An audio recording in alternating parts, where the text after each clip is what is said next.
在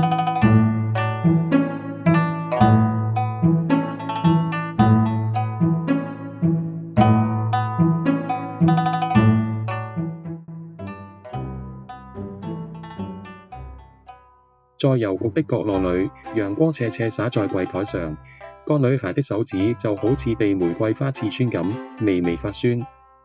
佢係城裏公認嘅靚女，工作之餘鍾意將時間分成整齊嘅方格，寄件、收件，仲有偶爾停低嚟諗一啲瑣碎嘅情感。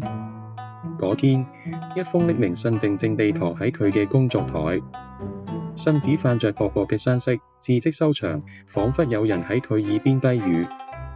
佢打開信，第一段話就好似佢現實中對愛情嘅觀察，佢對某個人付出得恰到好處，卻始終無法得到同等嘅回報。信中每一段都好似同佢現實中嘅情感事件鏡像對話。佢試圖解讀暗示，但發現每次解讀都將佢推向另一段佢唔願面對嘅往事。佢曾以為自己係嗰種懂得界限嘅人，能把心事放喺日常嘅笑容之後。不過，信中嘅語氣卻逐步揭示，佢真正牽掛嘅其實係嗰段被佢故意忽略嘅關係。信裏寫道：你在意嘅不只係佢，而係佢如何影響你心中嘅自我價值。佢心口微痛，似乎被一根看不見嘅細繩緊緊拉住。佢把信放喺陰影裏，重新閱讀。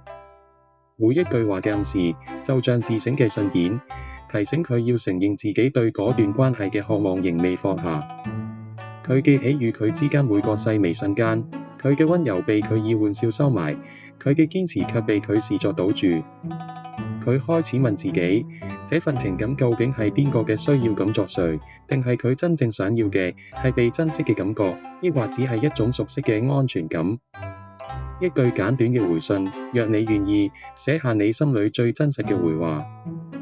佢低頭見到自己寫下嘅字跡，竟然係以前嘅自己，溫柔、迷惘，但仍然勇於承認情感。佢開始回覆，或許佢唔需要再用別人嘅眼光解讀自己，佢需要嘅係對自己說話嘅權力。佢把信重摺，放返入信封，走到窗邊，讓午後嘅光照在佢嘅臉上。回信嘅內容喺佢心裏回放，像玫瑰嘅香氣喺房間裏縈繞，讓佢明白結局不再係選擇邊個，而係選擇點樣對待自己。